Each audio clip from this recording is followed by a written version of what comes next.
আজি আমি পাথৰী উচ্চ মাধ্যমিক বিদ্যালয়লৈ আহিছো।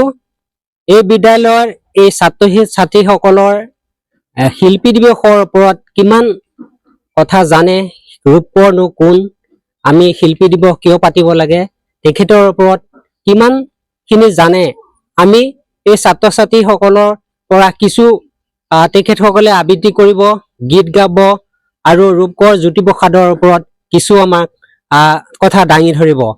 আমি সেইহতে এই ছাত্ৰ ছাত্ৰীসকলৰ পৰা কিছু কি কয়নো আমি জানিবলৈ চেষ্টা কৰিম। যিহেতুকে বিহুৰ পাকখনতে আমি আহিবলগীয়া হৈছে, তথাপিতো শিল্পী দিৱস আমাৰ 17 জানুৱাৰীত যিহেতুকে শিল্পী দিৱস হয়, তাৰ উপলক্ষে আমি আগতীয়াকৈ প্ৰতিখন স্কুলতে এই ছাত্ৰ ছাত্ৰীসকলে কেনেধৰণেনো শিল্পী দিৱসৰ ওপৰত উপস্থাপন কৰিব পাৰে, সেই কথাখিনিকে আমি ল'বলৈ আজি আহিছো পাথৰী উচ্চ মাধ্যমিক বিদ্যালয়লৈ। আহকচোন আমি তেখেতসকলৰ কিছু বক্তব্য আমি শুনিব বিচাৰিম। ধন্যবাদ। মই তৃতীয় শ্ৰেণীত পঢ়ো। মই আজি জ্যোতি সংগীত গীত এটি গাবলৈ ওলাইছো।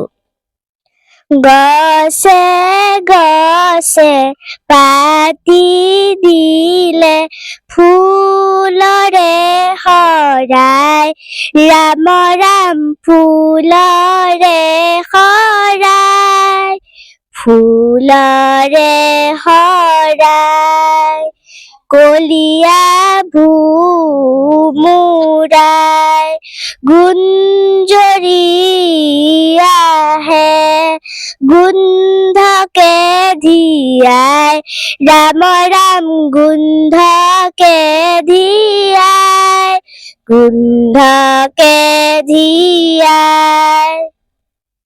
নাম শ্ৰী উত্তম কেওট। মই মাছপাথৰী উচ্চ মাধ্যমিক বিদ্যালয়ৰ 6ষ্ঠ শ্ৰেণীত পঢ়ো। আজি মই ইয়াত ৰূপ কোঁৱৰ জ্যোতিপ্ৰসাদ আগৰৱালাদেৱৰ বিষয়ে দুআষাৰমান ক'বলৈ আহিছো। অসমৰ সামাজিক, সাংস্কৃতিক আৰু সাহিত্য জগতত খলকনি তোলা এজন মহান ব্যক্তি হৈছে ৰূপ কোঁৱৰ জ্যোতিপ্ৰসাদ আগৰৱালা। তেওঁ এজন মহান কবি, গীতিকাৰ, সুৰকাৰ, নৃত্যকাৰ আৰু এজন বিপ্লৱী বীৰ আছিল। তেখেতৰ জন্ম হৈছিল 1903 চনৰ 17 জুন তাৰিখে ডিব্ৰুগড় জিলাৰ মদাৰঘাট মৌজাৰ তামোলবাৰী চাহ বাগিচাত। তেওঁৰ পিতৃৰ নাম আছিল পৰমানন্দ আগৰৱালা আৰু মাতৃৰ নাম আছিল কিৰণময়ী দেৱী। তেওঁ ডিব্ৰুগড় আৰু তেজপুৰত স্কুলীয়া শিক্ষা গ্ৰহণ কৰিছিল। 1921 চনত তেওঁ কলকাতা বিশ্ববিদ্যালয়ৰ পৰা প্ৰৱেশিকা পৰীক্ষা পাছ কৰে। 1926 চনত তেওঁ উচ্চ শিক্ষাৰ বাবে বিলাতলৈ যায়। ইয়াৰ পাছত তেওঁ ইংলেণ্ডৰ পৰা চলচ্চিত্ৰৰ প্ৰশিক্ষণ ল'বলৈ জাৰ্মানীলৈ যায়। জাৰ্মানীত তেওঁ চলচ্চিত্ৰ নিৰ্মাতাৰ প্ৰশিক্ষণ লৈ পুনৰ স্বদেশলৈ ঘূৰি আহে। ইয়াৰ পাছত তেওঁ 1933 চনত জয়মতী কথাছবি নিৰ্মাণ কৰে। তেওঁ ৰচনা কৰা কেইখনমান নাটক হৈছে শোণিত কুঁৱৰী, কাৰেঙলীগিৰি, লভিতা, নিমাতী কইনা আদি। এইজন মহান ব্যক্তিৰ মৃত্যু হৈছিল 1951 চনৰ 17 জানুৱাৰী তাৰিখে। তেখেতৰ মৃত্যুৰ পিছত সমগ্ৰ অসমবাসীয়ে তেওঁক ৰূপ কোঁৱৰ আখ্যা দিছিল আৰু তেওঁৰ মৃত্যুৰ দিনটো সমগ্ৰ অসমতে শিল্পী দিৱস হিচাপে পালন কৰা হয়। এজন শিল্পীয়ে তেওঁৰ মনৰ কথাবোৰ গীতৰ জৰিয়তে প্ৰকাশ কৰে। ঠিক তেনেদৰে জ্যোতিপ্ৰসাদ আগৰৱালাদেৱে তেওঁৰ দেশখনক আৰু প্ৰকৃতিখনক কিমান ভাল পাইছিল সেইটো তেওঁ গীতৰ জৰিয়তে প্ৰকাশ কৰিছে। আজি আমি তেওঁৰ গীতসমূহ গাই মৰম পুতলিলেই নহব, তেওঁৰ সেই গীতবোৰৰ অৰ্থ বুজি পাব লাগিব। আজি তেওঁ আমাৰ মাজত নাই যদিও তেখেতক আমাৰ মাজত জীয়াই ৰাখিবলৈ হলে আমি তেখেতৰ আদৰ্শ আৰু প্ৰতিভাবোৰক আমাৰ বুকুত বান্ধি ল'ব লাগিব। ইয়াকে কৈ মই মোৰ চমু বক্তব্য সামৰণি মাৰিছো।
মোৰ নাম শ্ৰী অভিশ্ৰুতি বৰা। মই মাছপাথৰী উচ্চ মাধ্যমিক বিদ্যালয়ৰ অষ্টমমান শ্ৰেণীৰ ছাত্ৰী। মই আজি ইয়াত অসমীয়া সাহিত্যৰ মহান ব্যক্তি ৰূপকোঁৱৰ জ্যোতিপ্ৰসাদ আগৰৱালাদেৱৰ বিষয়ে দুআষাৰমান ক'বলৈ ওলাইছোঁ।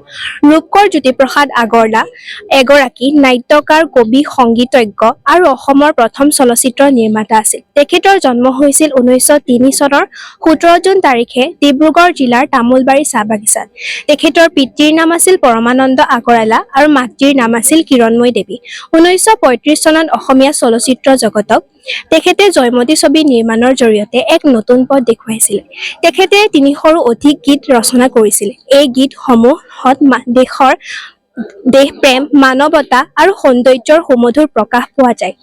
তেওঁৰ গীতসমূহ জ্যোতি সংগীত নামে জনপ্ৰিয়। তেওঁ আমাক কৈছিল যে নিজৰ ভাষা, সংস্কৃতি আৰু দেশক ভালপোৱাই হৈছে সঁচা দেশপ্ৰেম। তেওঁ এজন শিল্পী নাছিলে, তেওঁ দেশপ্ৰেমিকো আছিলে, যাৰ বাবে তেখেতে মহাত্মা গান্ধীৰ আদৰ্শৰে অনুপ্ৰাণিত হৈ নিজৰ দেশ আৰু জাতিৰ বাবে নিজৰ প্ৰাণ উৎসৰ্গা কৰিছিলে। অৱশেষত 1951 চনৰ 17 জানুৱাৰী তাৰিখে তেজপুৰত তেখেতৰ মৃত্যু হয়। এই মৃত্যুৰ দিনটো প্ৰতি বছৰে শিল্পী দিৱস হিচাপে উদযাপন কৰা হয়। জ্যোতিপ্ৰসাদ আগৰৱালাদেৱৰ আদৰ্শ সদায় আমাৰ বাবে প্ৰেৰণাৰ উৎস হৈ থাকিব। ইয়াকে কৈ মই মোৰ বক্তব্য সামৰণি মাৰিলোঁ। মই ক্লাছ 6ত পঢ়োঁ। তোৰে মোৰে আলোকৰে যাত্ৰা অব্যৰ্থ অব্যৰ্থ, আমি পালো জীৱনৰ অৰ্থ অভিনৱ। স্বাগত স্বাগত সতীৰ্থ, স্বাগত স্বাগত সতীৰ্থ, তোৰে মোৰে আলোকৰে যাত্ৰা অব্যৰ্থ অব্যৰ্থ, আমি পালো জীৱনৰ অৰ্থ অভিনৱ। স্বাগত স্বাগত সতীৰ্থ, স্বাগত স্বাগত সতীৰ্থ। মই অষ্টম শ্ৰেণীৰ ছাত্ৰী। মই ইয়াত ৰূপকোঁৱৰ জ্যোতিপ্ৰসাদ আগৰৱালাৰ বিষয়ে দুআষাৰমান ইংৰাজীত ক'বলৈ ওলাইছোঁ। Good morning everyone. Today I want to talk about a remarkable individual who left an indelible mark on Assamese culture and cinema. Jyotiprasad Agarwala, born on 17 June 1903 in Tamulbari Tea Estate, Dibrugarh, Assam. Agarwala was a true Renaissance man, a poet, playwright, songwriter, filmmaker, and freedom fighter.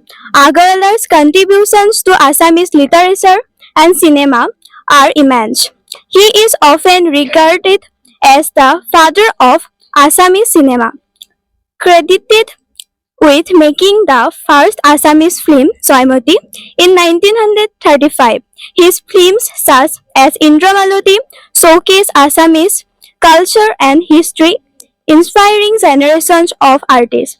As a poet and playwright, Agarwala wrote numerous plays, including Sunit Gauri and Karengal Ligiri, which are a testament to his creative genius. With over 300 compositions that continue to inspire, Agarwala's commitment to India's freedom struggle was unwavering. He participated in Quit India movement, was imprisoned for 15 months, and was fined ₹500 for his involvement in civil devotion activities. In recognition of his outstanding contributions, Agarwala was awarded the Padma Shri in 1950.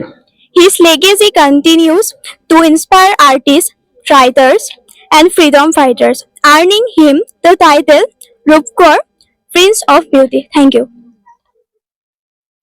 নমস্কাৰ, মোৰ নাম শ্ৰী উজ্জ্বল লস্কৰ। মই class 5ত পঢ়োঁ। মই ইয়াত জ্যোতি সংগীত পৰিৱেশন কৰিবলৈ ওলাইছোঁ। মোৰে জীৱনৰে সখা কৃষ্ণ, মোৰে জীৱনৰে সখা কৃষ্ণ, বজাব কি সুৰে বেহেনো, কপালতে তোৰ কোনে আঁকি দিলে ইন্দ্ৰধনু। ইন্দ্ৰধনু মোৰে জীৱনৰে সখা কৃষ্ণ মোৰে জীৱনৰে সখা কৃষ্ণ পুৱতি নিয়ৰে খানে চৰণতে শুকুলা মুকুতাৰেনো শ্যামল গাতে কোনে চন্দন পিন্ধালে শ্যামল গাতে কোনে চন্দন পিন্ধালে অতুৰ ফুল কুমলীয়া তনু অতুৰ ফুল কুমলীয়া তনু নমস্কাৰ, মোৰ নাম শ্ৰী বৰ্ণালী কলিতা। মই অষ্টম শ্ৰেণীৰ ছাত্ৰী। মই আজি ইয়াত ৰূপকোঁৱৰ জ্যোতিপ্ৰসাদ আগৰৱালাৰ বিৰচিত এটা কবিতা আবৃত্তি কৰিবলৈ আহিছোঁ। কবিতাটিৰ নাম পোহৰ পখিলা। পোহৰ দেশৰ পখিলা জাকে মোৰ ফুলনিত নাচে, নোহোৱা নোপোজা ফুলাম পাখিৰে নকৈ চানেকি বাচে। ন পখিলাৰ লাহি ভৰতেই সৰিছে পুৰণি পাহি, নতুন পাহিৰ বুকু শিয়ৰিছে মুখত মিচিকি হাঁহি। ৰৈ ৰৈ উৰিবি পোহৰ পখিলা, ৰৈ ৰৈ উৰিবি তই, চিৰ সুন্দৰৰ নতুন লিখাৰ পাখিত একা বেকা আখৰ দেখিছো মই। ৰৈ ৰৈ উৰিবি পোহৰ পখিলা, ৰৈ ৰৈ উৰিবি তই। ধন্যবাদ। মই সপ্তম শ্ৰেণীৰ ছাত্ৰী। মই এটি কবিতা আবৃত্তি কৰিবলৈ আহিছোঁ। কবিতাৰ শিৰোনাম অকণমানি প্ৰাৰ্থনা, কবি জ্যোতিপ্ৰসাদ আগৰৱালা। পোহৰ দিয়া আৰু পোহৰ দিয়া, মনৰ আন্ধাৰ আঁতৰ কৰি আৰু কলৈ নিয়া, সদায় সঁচাত থাকিবলৈ মনত দিয়া বল, আমাৰ হিয়াত জলক তোমাৰ জ্যোতিৰ জলমল। সুন্দৰ তুমি য'তে আছা আমাক মৰম দিবা, ঢল পুৱতিৰ বেলিৰ আঁৰত থাকি আহিবা, তৰাৰ জোনৰ সিপাৰতো দূৰতকৈও দূৰণিতে আমাক হলে নাপাহৰিবা। যাম কোনফালে পৃথিৱীখনত কৈ যাবাহি ৰাতিৰ সপোনত, নজনা নুবুজা সকলো কথা শিকাই বুজাই যাবা। সুন্দৰ তুমি নেদেখাৰে পৰা আমাৰ সেৱা লবা, আমাৰ সেৱা লবা, আমাৰ সেৱা লবা। ধন্যবাদ। মোৰ নাম শ্ৰী ঋষি বৰা। মই সপ্তম শ্ৰেণীৰ ছাত্ৰ। মই আজি ইয়াত জ্যোতি সংগীত এটা গাবলৈ ওলাইছো, ভুল হলে যে ক্ষমা কৰে। মোৰে ভাৰতৰে মোৰে সপোনৰে চিৰ সুন্দৰ সংস্কৃতি, সেউজীয়া বনতে সেউজীয়া মনতে, সেউজীয়া বনতে সেউজীয়া মনতে বিকশি প্ৰকাশি উঠা, বিকশি প্ৰকাশি উঠা, নৱজন জীৱনৰে অভিনৱ জ্যোতি, নৱজন জীৱনৰে অভিনৱ জ্যোতি, মোৰে ভাৰতৰে মোৰে সপোনৰে চিৰ সুন্দৰ সংস্কৃতি। আজি শিল্পী মনৰ প্ৰণতি, আজি শিল্পী প্ৰাণৰ ভকতি, আজি শিল্পী মনৰ প্ৰণতি, আজি শিল্পী প্ৰাণৰ ভকতি। জয় অজেয় লোকময় বিশ্বৰূপী অনন্ত বিজয়ী, জয় অজেয় লোকময় বিশ্বৰূপী অনন্ত বিজয়ী। মোৰ নাম শ্ৰী প্যাক্ষী কলিতা, কোমপুৰ সপোন ভূত পোৱালি। মা, মই সপোনত দেখিলো দুটা ভূতৰ পোৱালি, আৰু দুজনী নাক জিলিকা চকু টেলেকা, টেলেকা টেলেকা পেলেকা পেলেকা জখিনী ছোৱালী। এটা কলা এটা বগা, নাঙঠ বিগত ভূত, কথা পাতে তাক কুট কুট কুট। মা, দেখিবলৈ এনেই ভাল ভূত পোৱালিৰ নাচ, কিবা কিবি গান গাই ফুচ ফাচ ফাচ, মনে মনে কাম কৰে খোজ খাচ খাচ, এংকুৰ বেংকুৰ কৰি যায় লৰি লৰি যখিনীহঁতক নচুৱাই চুলিত ধৰি ধৰি যখিনীহঁতে নেপেলালে একেলগে ভৰি চৰ খোৱা যখিনীয়ে নাচে কঁকাল ভাগি কুটুক কুটুক খুটুক খুটুক মা তই যে ক ভূতে বোলে লৰা ধৰি খায় পুখুৰীলৈ নি ভৰি দুটা ওপৰ কৰি মূৰটো হেনো এহাত বোকাত সোমাই কতা বা মোক দেখোন সিহঁতে একোকেই কৰা নাই কতা মোৰ ওচৰ চাপিবলৈ সিহঁতে দেখোন অলপোকে সাহেই কৰা নাই ভয় কৰা ল'ৰাকহে বা ভূতে ধৰি কিলাই বা মোৰ হলে ভূতলে ভয় নাই। নমস্কাৰ, মোৰ নাম শ্ৰী ঈশানী বৰা। মই ৪ৰ্থ শ্ৰেণীত পঢ়ো। মই আজি ইয়াত এটি কবিতা আবৃত্তি কৰিবলৈ আহিছো। কবিতাৰ শিৰোনাম অকণমানি ল'ৰা। কবি ৰূপকোঁৱৰ জ্যোতিপ্ৰসাদ আগৰৱালা। অকণমানি ল'ৰা থিয় দিব খোজোতেই থুপুক থাপাক পৰা ল'ৰা থিয় দিব খোজোতেই থুপুক থাপাক পৰা কোনোমতে অকাই পকাই এখোজ দুখোজ যায় চিত ভঙলা খায় খোজ কাঢ়িব নপাৰোতেই লৰ দিবলৈ চায়। নাম শ্ৰী অংকিতা বৰা। মই ইয়াত এটি কবিতা আবৃত্তি কৰিবলৈ আহিছো। কবিতাৰ শিৰোনাম অসমীয়া ডেকাৰ উক্তি। কবি জ্যোতিপ্ৰসাদ আগৰৱালা। অসমীয়া ডেকাৰ উক্তি।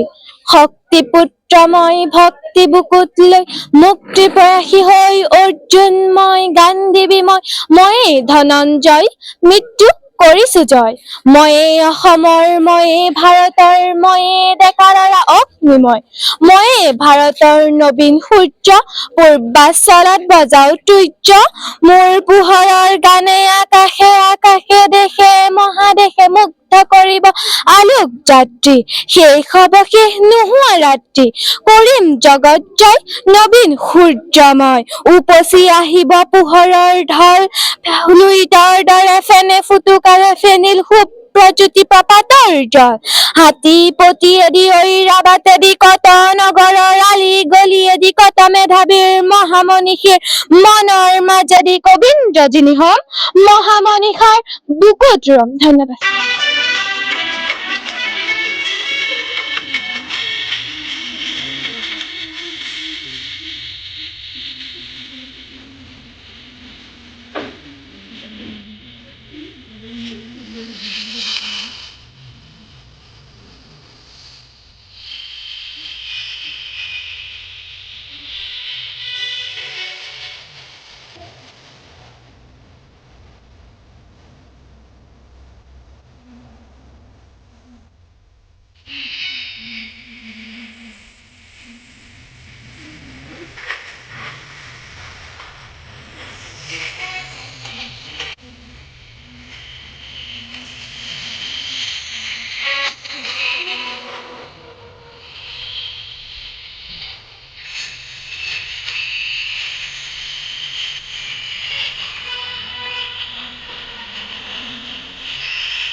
নমস্কাৰ, মোৰ নাম শ্ৰী দেৱকান্ত বৰা।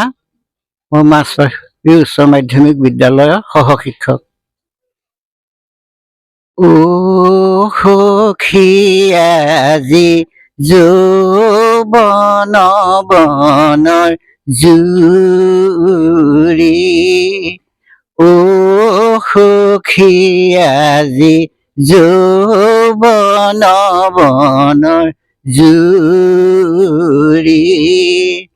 বন বসন্ত মঞ্জুৰি পাতে বৰণৰে মেলা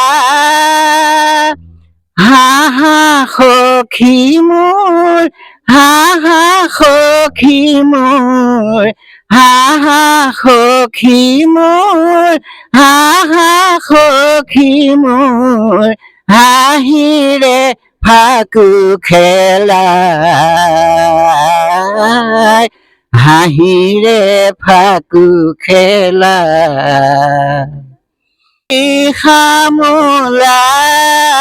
সামোলাই কৰিয়াকো ফুলৰ বাতিৰে মৌৰে নিজৰা বাকি দিয়া বিয়াকুল ৰূপ মৌপিয়া আজি অভিনৱতৰ তাৰ লহৰত কপি কপি মোৰ তাৰ লহৰত কপি কপি মোৰ যৌৱনৰ জোনাকী কাৰেঙত বাজে বিনা হা হা সখী মোৰ হা হা সখী মোৰ হাঁহিৰে ফাকু খেলাই হাঁহিৰে ফাকু খেলাই নমস্কাৰ BSN নিউজ চেনেলৰ তৰফৰ জৰিয়তে মই অসমবাসীলৈ শিল্পী দিৱসৰ শুভেচ্ছা জ্ঞাপন কৰিছোঁ। আমাৰ মাছপাথৰী উচ্চ মাধ্যমিক বিদ্যালয়ত আপোনালোক আহি পেলাই আমাক নথৈ আনন্দিত কৰিছে আৰু ইয়াৰ জৰিয়তে আমাৰ বিদ্যালয়ৰ ছাত্ৰ ছাত্ৰীসকলৰ প্ৰতিভা বিকাশ কৰাত সুবিধা হৈছে। আমাৰ অসমীয়া সংস্কৃতি জগতৰ উজ্জ্বল তাৰকা জ্যোতিপ্ৰসাদ আগৰৱালাৰ অসমীয়া সংস্কৃতিলৈ যি অৱদান তাক আমি শ্ৰদ্ধাৰে স্মৰণ কৰিছোঁ আৰু ইয়াৰ জৰিয়তে আমাৰ উঠি অহা প্ৰজন্মক আগবঢ়াই নিয়াত সহায়ক হ'ব বুলি মই ভাবিছোঁ। লগতে আন এটা কথা এইখিনি মই উত্থাপন কৰিব লাগিব যে আমাৰ এই বিদ্যালয়খনি 1951 চনত স্থাপন হৈছিলে। এই 2024 বৰ্ষত 75 বছৰ পূৰ্ণ কৰিছে আৰু আমি মহাৰাজত জয়ন্তী উদযাপন কৰিবলৈ আগবাঢ়িছোঁ হওক। গতিকে ইয়াৰ জৰিয়তে আপোনালোকৰ চেনেলৰ জৰিয়তে আমাৰ এই বিদ্যালয়ৰ লগত সংগতি থকা সম্পৰ্ক থকা প্ৰাক্তন ছাত্ৰ শিক্ষক বাকী কৰ্মচাৰী অঞ্চলৰ ৰাইজ অসমৰ ৰাইজ সকলোৱে মই সহায় সহযোগিতা কামনা কৰিলোঁ। আগন্তুক বৰ্ষৰ হয়তো অক্টোবৰ নৱেম্বৰত আমি এই মহাৰাজ জয়ন্তী উৎসৱভাগ উদযাপন কৰিম। সকলোৱে সহযোগিতা কামনা কৰিলোঁ। ধন্যবাদ।